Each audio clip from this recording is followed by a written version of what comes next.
The silent hunt captain, Elena Voss, pressed her scarred palm against the cold metal bulkhead of her ship, feeling the familiar vibration of the aging engines. 3 years had passed since the Great Purge, 3 years since the Zelthran Empire had turned Earth into a burning memory. The blue marble that had once been humanity's home was now nothing more than radioactive dust drifting through space, and its children had become ghosts haunting the outer rim of the galaxy. Elena's ship, the Defiant Echo, was a patchwork of salvaged parts and stolen alien technology. Like most human vessels that had survived the initial assault, it bore no identifying marks, no proud emblems of Earth's former glory. Survival meant invisibility, and invisibility meant staying one step ahead of the hunters who prowled the star lanes, searching for the scattered remnants of humanity. "Captain," came a gravelly voice from behind her. Marcus Rivera, whom everyone called Tank, approached with his usual heavy footsteps. The man was built like a fortress, his arms scarred from countless battles, his dark eyes holding the kind of hardness that came from watching worlds burn. "We're picking up something on the long-range sensors. Might be trouble." Elena turned from the viewport where she had been watching the stars. Each point of light out there might hide a fragment of humanity, or it might conceal another Zelthran patrol. The galaxy had become a game of deadly hide-and-seek, and humans were always the ones being hunted. "What kind of trouble?" she asked, following Tank toward the bridge. The bridge of the Defiant Echo was cramped and dimly lit, banks of jury-rigged equipment humming with barely contained energy. Dr. Sarah Chen sat at the communication station, her delicate fingers dancing across controls that had been salvaged from a dozen different alien ships. The young woman had been a brilliant researcher on Earth, but the war had turned her into something more valuable, a keeper of the silent frequencies that connected humanity's scattered survivors. "It's not trouble," Sarah said without looking up from her console. "It's a whisper." Elena felt her heart skip. Whispers were what the surviving humans called their encrypted distress signals, messages hidden in cosmic background radiation and stellar noise. They were lifelines thrown across the void, desperate pleas for help from colonies that had managed to stay hidden until now. "Where?" Elena asked, sliding into the captain's chair. "Kepler 442b system, about 6 light-years from here," Sarah replied, her voice tight with concern. "But Captain, it's not just a distress call, there's something else." Zain al-Rashid, their navigator, looked up from his charts. The tall, lean man had once been a merchant captain, running goods between the outer colonies. Now he used his knowledge of the galaxy's hidden routes to keep them alive. "The system's been dark for months," he said in his accented English. "No trade, no communications. We thought it was abandoned." Sarah's fingers continued their work, pulling signal fragments from the cosmic noise. "The whisper is coming from the third moon of the gas giant. There's a small research station there, maybe 200 people. But that's not what worries me." She paused, her face pale in the console's glow. "I'm also picking up Zelthran signatures, military frequencies." The bridge fell silent except for the hum of the engines. Elena closed her eyes for a moment, weighing their options. They could run, jump to another system, and pretend they had never heard the whisper. It would be the safe choice, the smart choice. But safety had never been part of the human equation. "How long until the Zelthrans reach the moon?" she asked. Zane checked his calculations. "At their current speed, maybe 18 hours, but that's assuming they don't know exactly where to look." "They know," Elena said grimly. "The Zelthrans don't waste time on random patrols. Someone talked, or someone got careless." Tank cracked his knuckles, a sound like breaking bones. "So we get there first." "Against a Zelthran battle group?" Sarah looked up from her console, fear and hope warring in her expression. "Captain, we're one ship. They'll have destroyers, fighters, maybe even a dreadnought." Elena stood, her decision made. "Then we better be smarter than they are." Zane, plot a course using the asteroid belt for cover. Tank, prep the weapon systems. Sarah, keep monitoring that whisper and see if you can establish contact. The next few hours passed in tense preparation. The Defiant Echo slipped through space like a shadow, using gravitational anomalies and stellar debris to mask its approach. Elena watched the tactical display, seeing the red blips that represented Zelthran ships converging on the same destination. The Zelthrans were impressive warriors. She had to give them credit. Their technology was centuries ahead of anything humanity had possessed, their ships elegant and deadly. They stood nearly 3 meters tall with elongated limbs and pale, almost translucent skin that seemed to glow with inner light. Their culture valued perfection and order, and they saw humanity as a chaotic infection that needed to be cleansed from the galaxy. But they had one weakness. They could not understand human unpredictability. "Contact established," Sarah announced. "I'm talking to someone called Commander Knox, David Knox. He says they've been hiding on that moon for 8 months trying to stay off the grid." "Tell him help is coming," Elena said, "and ask him what he's got for defenses." Sarah's conversation was brief and coded, transmitted in bursts that would be nearly impossible to detect. When she finished, her expression was grim. "Minimal defenses. Captain, some modified mining equipment, a few hunting rifles. They're scientists and civilians, not soldiers." Tank checked his weapons one more time. "How many Zelthran ships?" 3 destroyers and a carrier, Zion reported. "Maybe 40 fighters total." Elena smiled, but there was no humor in it. "Good. That means they're not expecting much resistance." The defiant echo emerged from the asteroid belt like a predator from tall grass. The moon of Kepler 442b hung before them, a gray rock scarred by mining operations. Elena could see the research station nestled in a deep crater, its lights dim and scattered. It looked vulnerable, helpless. That was exactly what she was counting on. "Zelthran ships are maintaining standard formation," Zane reported.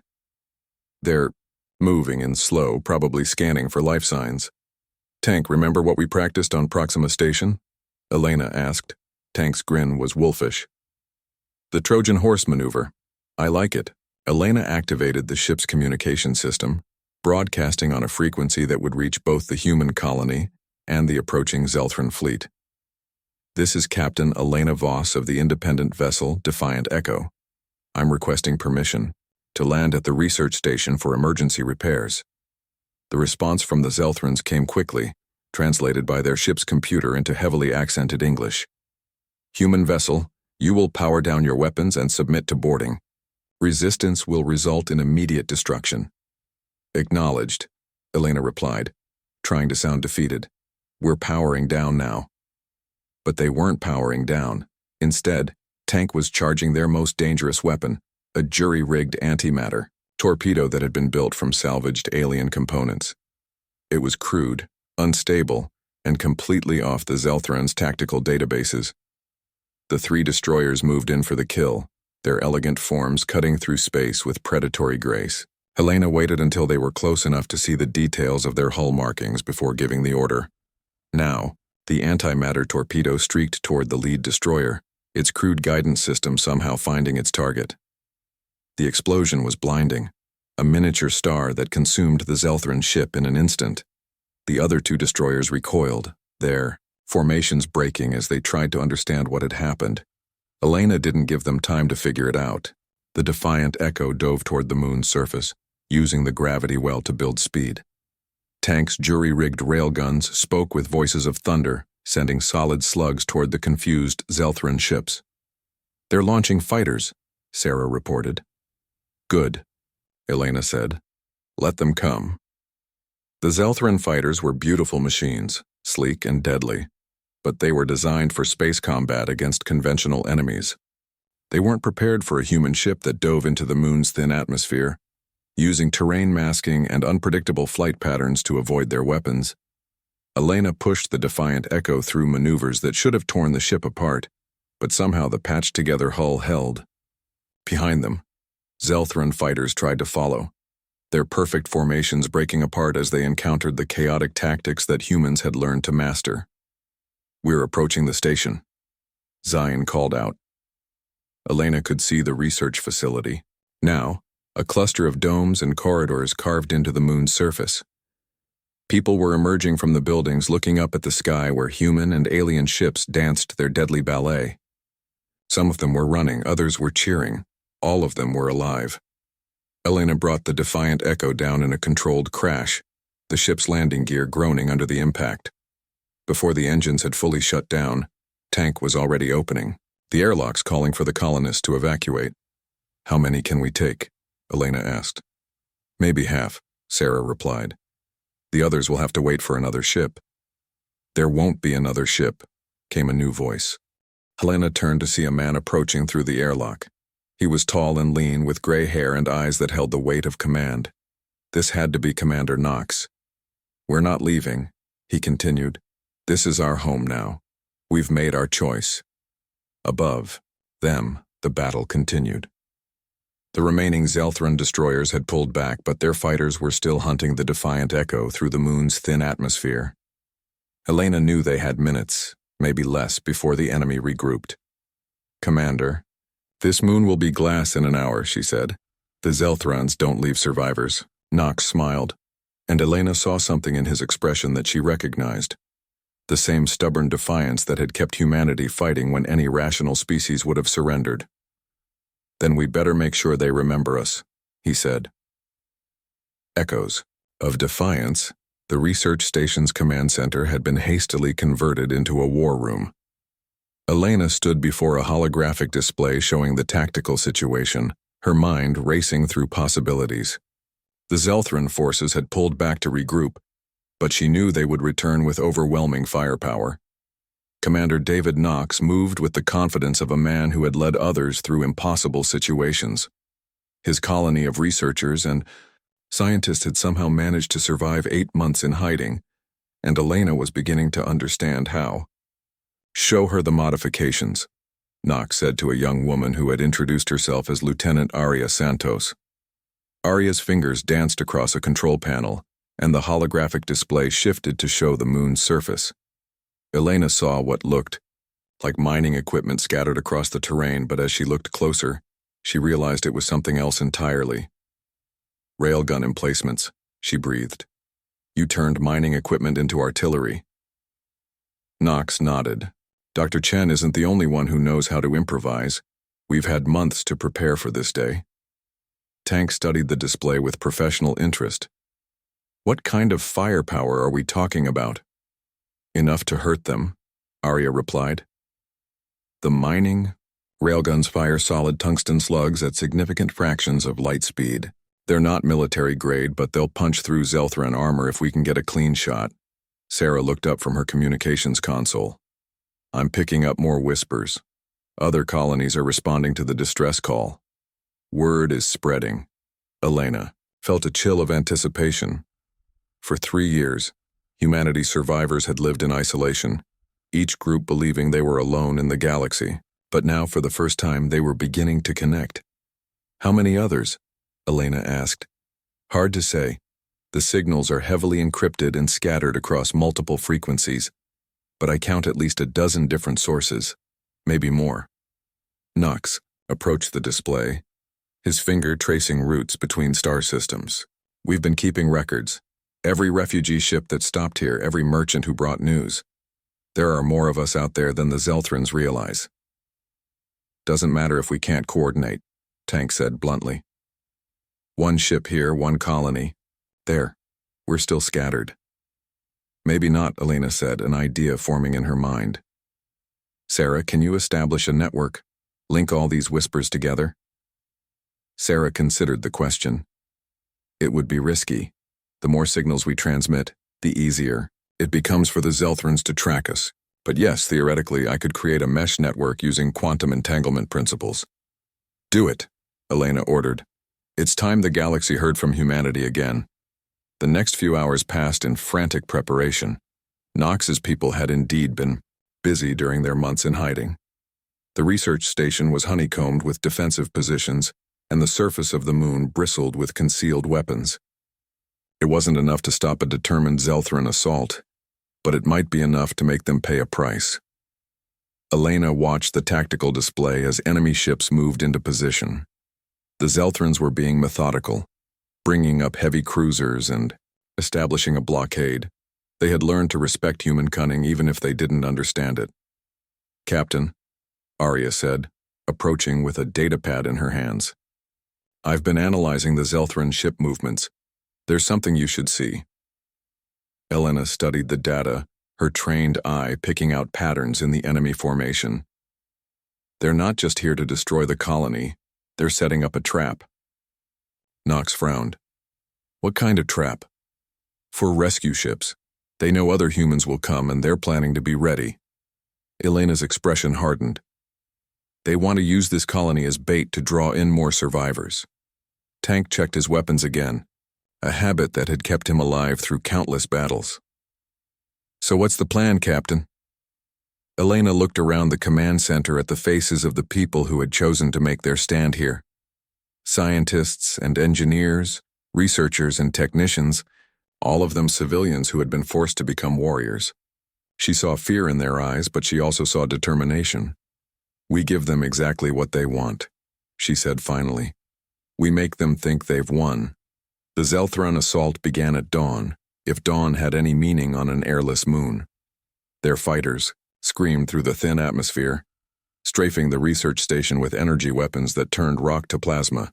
But the humans had gone deep, using natural caves and artificial tunnels to create a network of defensive positions.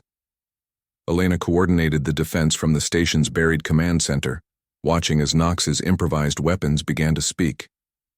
The modified mining railguns tracked the attacking fighters with surprising accuracy, their tungsten slugs punching through alien hulls like bullets through paper.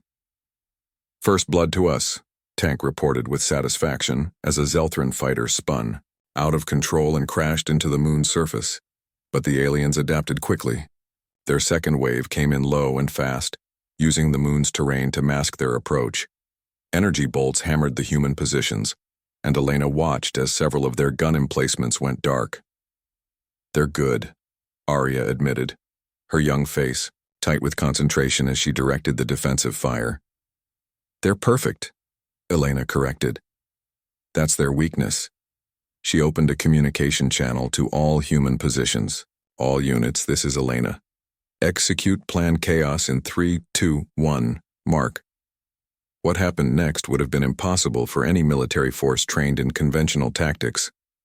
The human defenders abandoned their positions simultaneously, not in retreat but in a coordinated confusion that sent them scattering in all directions. Some ran toward the enemy, others fled toward the horizon, and a few simply vanished into hidden tunnels. The Zelthran pilots, trained for ordered battle against predictable enemies, found themselves facing an enemy that made no tactical sense. Their perfect formations began to break apart as they tried to engage targets that refused to behave logically. "Now," Elena whispered. Hidden emplacements throughout the crater opened fire simultaneously. The Zelthrans had been tracking the visible weapons, but Knox's people had concealed dozens of others. Railgun slugs and improvised missiles rose from the moon's surface like a metal storm, catching the alien fighters in a crossfire that their tactical computers couldn't have predicted.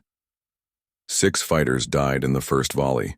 The survivors tried to reform, but the human ground forces had already shifted to new positions, appearing where they shouldn't be, and disappearing when the aliens tried to target them. "Surface assault teams are moving in," Sarah reported from her communication station. "Zelthran ground forces, maybe 1,000 troops," Elena smiled grimly. "Perfect. Tank, you ready for some close work?" Tank's grin was predatory.